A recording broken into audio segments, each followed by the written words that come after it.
This podcast is powered by The Plug. The Connect with graffiti. Miguel, Crandell, what's up? Mix, what's happening? What's up, bro? What's happening, man? We here. What's up? Finally, it's been so long. Like, people don't understand how far we really go back. And, I just appreciate you for continuing to put on for the city in the right way, you know, and be a reliable source for these up-and-coming artists coming out of the city, you know. It's That's real love, dope, bro. real dope. Appreciate it, man. So I know you, but for the people out there who don't know you, just let them know who you are, what you do. Yeah, so I'm a professional dancer, recording artist, visionary, creative, business owner. I started in Denver, Colorado when I was around 14. I think I was 14 when I met you. Yeah, that's crazy. And now I'm about to turn, 20 in February, and I live in Los Angeles and working on a movie lot, going to school there every day. And the transformation from boy on the street who could have gone a different route to having to clean his act up and get right. And now I got some amazing people in my corner that are reliable and are willing to take risks on me, and I'm just so excited for the future. So it's sick. If you haven't checked me out, I think that'd be super dope if you did. Yeah, absolutely. Man, it's a few different ways to start. Let's do this. Let's talk about LA right now. How is that, and how's the culture so much different there than here? Oh, man. Well, my first show out there, I wanted to try the whole selling tickets, see if I can hit a new audience, if I can tie the dancers at my school in the same way I would the dancers in Denver. Yeah. That first show was Bone Thugs and Harmony at the Novo, and that was a huge show. That venue is like in the middle of the downtown, right across the street from Crypto.com Arena, and just being able to first year out there really dominate on a big stage and prove to myself more than anything that this is like something that's possible of happening. Like, right. I just had to put all that motivation in me. There's a lot of days out there where you could be sitting on the couch and not do anything, but it's it's really what you make it. And I'm learning that every day. I have some amazing friends out there. Also, just by far some of the most talented people I've ever seen in my life. I get to go to school with every day at AMDA what I call it, is what they call it now. And that's the Academy of Musical and Dramatic Arts. That's fire. Yeah, and originally it was just a Hollywood campus, and now they expanded to downtown LA and picked up our campus. Our campus is on Los Angeles Center Studios, so it's where some of the biggest movies of all time have been filmed. There's 6 studio lots, sound stages, and I'm going to school, and they're shooting different things that are going to drop on Hulu and Netflix all beforehand, and they're teaching us about the code of confidentiality and how to really take what you do to an industry level. And I'm just so blessed to be out there and expanding my palette, bro. It's so tight. It's dope to have that atmosphere and be able to kind of see the industry really working.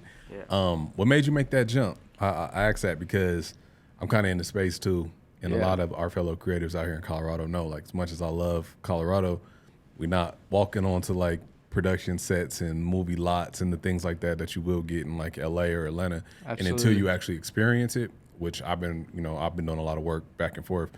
Until you experience it, you don't really know until you're like, oh, so this is the entertainment industry. Mm-hmm. So taking that leap, and getting out of your area, getting out of your comfort zone to go do that is half the struggle. What made you do that? A lot of different things. I think by senior year of high school, I was in this position where I was treating dance like committing to a D1 football team. You know what I'm saying? And I was holding myself to that standard of taking it to a professional level. Yeah. I had a lot of people in my corner through various connections. Hollywood Vibe Dance Convention is probably one of my biggest families outside of Colorado. I've been able to go around with them and assist classes. I was able to win National Dancer of the Year under them in 2019. And now I'm able to tour around with them and continue that and slowly build into a teacher, and build myself into an educator. They had a lot to do with my move. Before I even moved out to LA, that's when I first got signed by my agency. Okay. And now in LA, how it works is if you're commercial dancer or professional dancer, you get signed by a certain agency. They put you in the ring or put you in an email chain with everyone else that's in that same agency. And whenever auditions come about, you get notified. And if it fits your criteria, that's how you go about it. Okay. So when I moved out to California, I was having to balance school and the real life. After I'm supposed to graduate from this place, this is what I'm supposed to be doing, but I'm trying to balance both at the same time. Got you. And I like it. It's like a good motivation for me because it keeps me on my toes. I'm able to see what's going on when I step in those audition rooms, and I'm able to continue to train myself to get better whenever those opportunities come across. Right. So when I moved out there, why I moved out there was to expand how I'm approaching my dance career.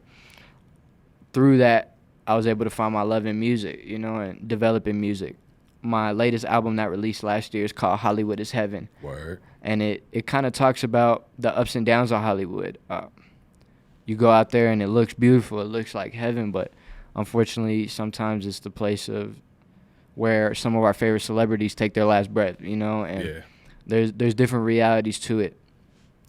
I took it upon myself to really write that out, and if I can spread messages with either my dancing or my music to give people a little bit of a warning before they move out there, just stay on your toes and keep your head on the swivel because, people talk quick out there and speak game really fast. So you got to be able to pick it up. It ain't all sweet. It ain't all sweet all the time, but I'm blessed enough to be really running. And my team out there, my guys Mundo, Braden, they're really killing it with the photography, and they're going around and really running the underground scene. Yeah. I co-produce a dance company called Battery Acid with Ella Sweeney through the college. And we're able to give dancers that are first getting to LA, get into college, industry level experiences, training them for when those audition opportunities happen. Yeah. And through that, we've seen a lot of growth and a lot of people go on to be in music videos their first year out in LA, be on a big stage their first year out in LA. And it feels good because it gives them a sense of what it's going to be like after they graduate from that school. Right. And my goal is for Battery Acid to be an establishment everywhere because we just go around and have fun with it first off. But that's the key. Yeah, you really. Enjoy it. Yeah, exactly. Enjoy it. But also, give realistic perspectives to our students. And that's more important than anything because we're training the next generation of superstars. Right. And if I can have my hand in that cookie jar while it's happening, I would love to because I think the level of talent that people are consisting of nowadays is like insane, bro. And I just want to see everybody win more than anything. And I think that's why you do too, and that's why we got podcasts like this. And no doubt, man. And I feel like it's so tight how people can take their artistry and expand with it. And that's one thing I learned about LA more than anything is you can go out there with one goal, but I bet you learn 100 other things, and you fall in love. Learn something new about yourself too. And you fall in love with a whole bunch of other things. Yeah. And maybe what you initially went out there for is not what you want to do. That's all right. You're gonna find something within that bracket.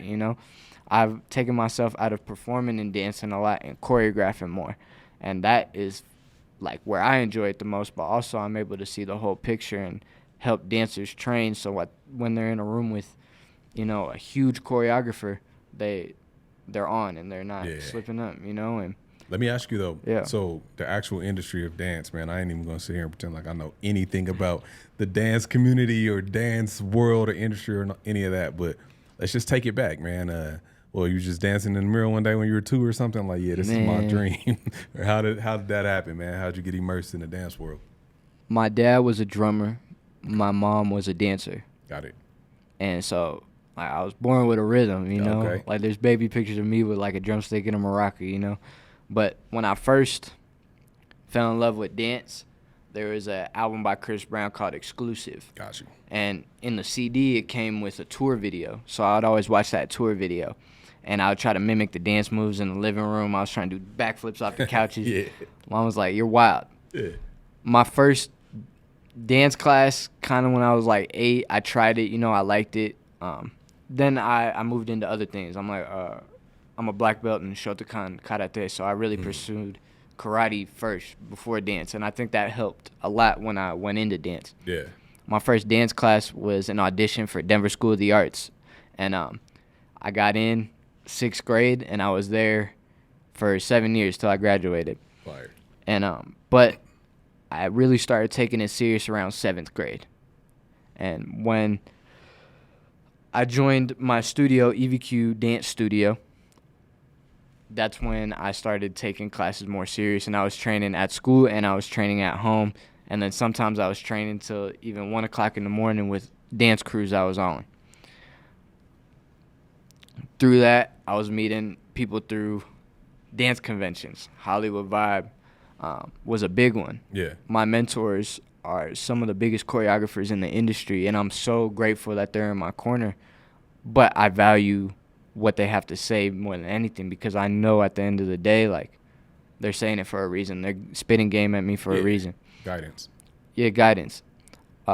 One of my greatest mentors, Liz Imperio, said, greatness is a choice. I've been in instances, and I won't name any names, but where it's gotten completely, like, crazy. Like, I don't stand by that at all. It gets flawed. Yeah. And I think how people should treat each other the way they want to be treated, one. Absolutely. There's also a thing when it comes to, like, every dancer's goal is to back up dance for an artist or be on a world tour, you know, if you want to go the commercial route. Yeah. And then when they get there, the artists treat them the way they shouldn't be treated, you know, sometimes, you know, and that's not cool, and I don't stand on that because I didn't grow up on I grew up on a football team when I was younger, but I didn't go through, like, my high school on a football team, none of that. I was in a dance studio, you know, like, I really learned the value of how I should treat women more than anything, but everybody, you know, and if we had more respect in the dance community as a whole, I think it'd be a lot more beautiful, because everyone's so talented, and dance should be appreciated by all, and everyone should be able to, you know, dance whenever they want. You know? I mean, it's dance. You know what I mean? It's Like, dance. when you think about what dance is, it's beautiful. It's art. Beautiful. It's just it's rhythm. It's flow. It's damn near magic, because y'all be on some moves, man. But just the energy that comes off of dance, it seems like, you know, it's made to make people happy. Absolutely, You know what I mean? and it's a social thing. Yeah. You know, if I'm at a show or I'm at the club dancing, I see somebody and we're grooving together, boom, we're moving. That's dancing. It's magic. On a commercial route, we see it in the industry all the time. Every commercial, every sneaker commercial, there's a dancer in it. Yeah. You know what I'm saying? Like, people work their butts off every day to make it to that spot, and I can promise you the commercial route's the way to go when you want to put some money in your pocket, but also, like, really build your resume up. And it's been a crazy journey thus far, but I'm liking it a lot.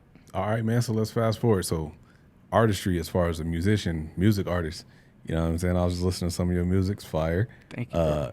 That pivot and that transition, it's not a big, you know, transition from dance to hitting the stage, but let's talk about that a little bit and what got you into just actually recording music.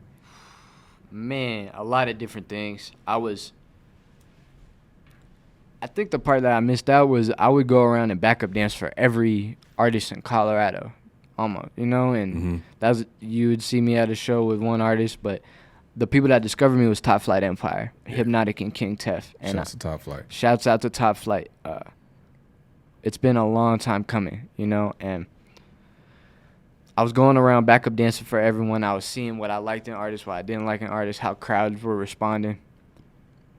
I co-headlined the Black Box Theater with Top Flight Empire one year and sold it out.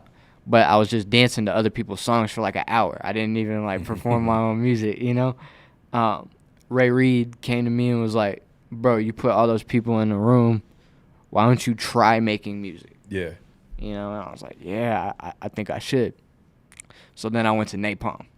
And when Shouts to Napalm, that's my guy. Yeah, no, Napalm is a legend and has a lot to do with how I write now. Yeah. You know, like, it, and how I approach being in the studio now, because he took the time to really show me how he does it, you know. And for those of you that don't know Napalm, his pen and his production is amazing, you know. And he played for the Broncos. Huge. Yeah. That's crazy. And his story, incredible. Through that and through Top Flight, I was able to meet AJ I Am, Alex Johnson. He's probably one of the coldest producers I've ever met in my life. And when I met AJ is when I really decided to myself and to my dad, really, because he loved making music when he was younger, that I want to do this. You know, this sound is like, it's working. You know, it's hitting the radio. Yeah. I'm able to do shows. People are bobbing their heads like, let's keep at it, you know. And shouts out to all those people because they have a lot to do with why I continue to make music. Sometimes my dad will even help me and write a couple lines in a song, you know, and slide them because it's still in him. And I want to try to tell his story, my mom's story, my sister Melody's story. Yeah. Because it's so important. And now in college, I'm learning how to make that visual. So, like, I'm planning on how I'm going to be scoring movies. I'm making music for commercials. Yeah, bigger picture. Clean music. Now, one of my songs, there's a cuss word. If there is, you know, it goes over your head, but I don't hear it, you know, because it's like. That's funny. That's a key right there. That's a major key. That's a key to. That's a key to longevity and mainstream success. I was listening to a podcast with what was it? It was Diary of CEO with Nick Cannon. Yeah, he was a guest, and he was saying how, you know, his peers in the culture always clowned him for making family friendly content, but like our kids know Nick Cannon. That's never going away, bro. So you're accessible anywhere if you make family friendly content, for real. That's dope. Crazy story about Nick Cannon. He's the host on Masked Singer. Yeah. And so during the writer's strike in Hollywood, when they weren't producing any written films, any written episodes, the only thing that was unscripted that the studio lot that I go to school on could pick up was Masked Singer. So every day Nick Cannon was on the studio lot, you know, and where I live now and where I go to work every day is the same place that these guys go to and work every day. And I can tell you that they keep their image clean. If they're on television, they don't wear sunglasses. You know, it's like little things like that. I try to pay attention to those people like Nick Cannon specifically because they went from child star to global phenomenon for the rest of their life, you know. And, you know, my dream, honestly, I'm going to tell you this. I've never told anyone this. My dream job is Wildin' Out. I think I would love Wildin' Out. That'd be fire for you, too. I can see that. I could be funny. I can rap, and then I could dance on it if I need to. Yeah. You know? Hey, man. Well, Nick Cannon, it's your guy right here. Come on.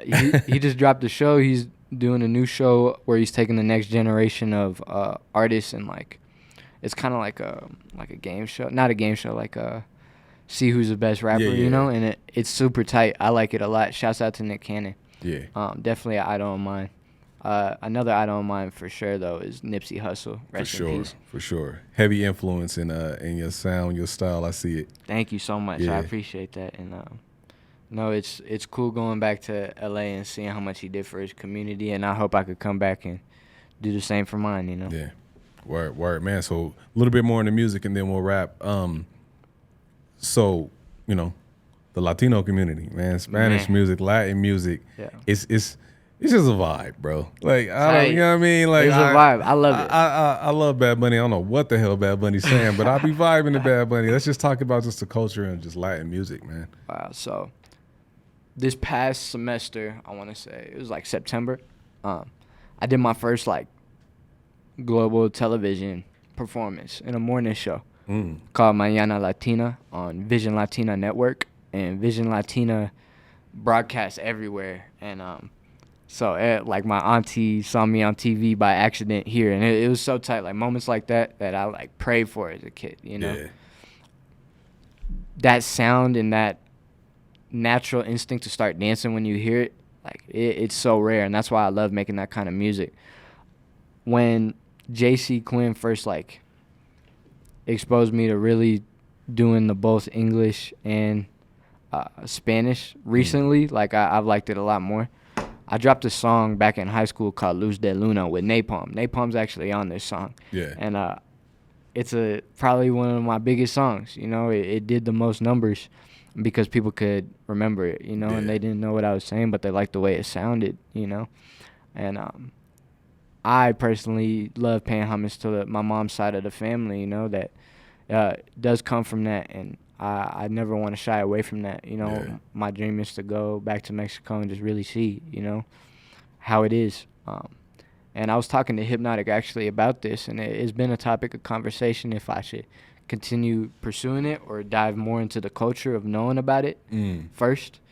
And, I'm always up in the air, but, like, my mom speaks fluent Spanish. I'm trying my best to speak to my tata the same way, So I definitely love it, and I love that people love it. That's fire, because man. it shows me that they respect where I come from. Yeah. And the first, like, major shows out here that I was able to go and do, like, 30-minute sets in LA,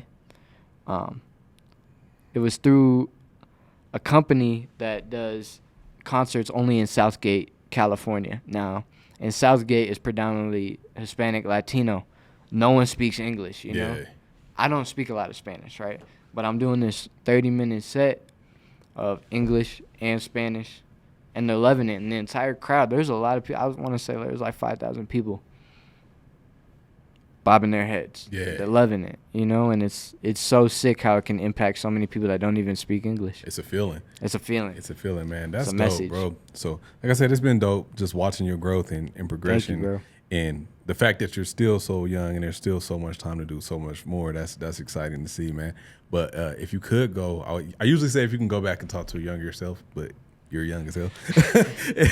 But if you could go talk to just the youth right now, man, somebody in a position that might be about to take the wrong turn, but they do have a passion, be it dance, music, whatever, just what would be that advice that you would give them? Man, one, never burn a bridge. I think I learned that very early on. Thankfully, I had a lot of dope mentors. I think surround yourself with the right people, like-minded people that want to better you and don't want to better themselves. And I would also have to say, like, never stop loving waking up every day. You know what I'm saying? Like, never stop being happy at the little things. The world is at a crazy place right now, even specifically right now, and there's no place for anyone to wake up feeling ashamed in what they do or going to their job every day and feel sad about it. Like, take pride in it no matter what you're doing. A lot of people don't know this, but when I'm not performing, dancing, or doing a whole bunch of other stuff, I'm a janitor at Coors Field. Like, I take the time to make sure I know what having a job is like. Going to work every day, working for a boss. Right. It's so important, and it builds character. If you really want to take your career to the next level and want to be in these rooms that you see on your phone every day, and you just want to be at those parties, and that comes with a certain level of poise you got to have. You can't just go be reckless and do whatever you want and say what you want. Keep it clean. If you're making music, keep it clean. But, yeah, I would say a lot of stuff to my younger self, even now, because, like, I was touching stages very young, and at 14 compared to almost 20, so, yeah, I've seen a lot that'll teach me to keep my mouth closed when I'm not. Like, that's a real thing. Speak when you feel like there's value to your voice, and not when people aren't listening. A lot of people told me to drop an album for years, and I just did because I was waiting for enough people to actually have to want to hear what you're saying. To want to hear what I'm saying. And I'm thankful for every single person that has been, because man, everyone feels like family, no matter who it is. Like, everyone's the biggest rappers in the city. Like, I'm cool with all their parents. Like, it's so sick. I was able to meet a lot of people, especially out in LA.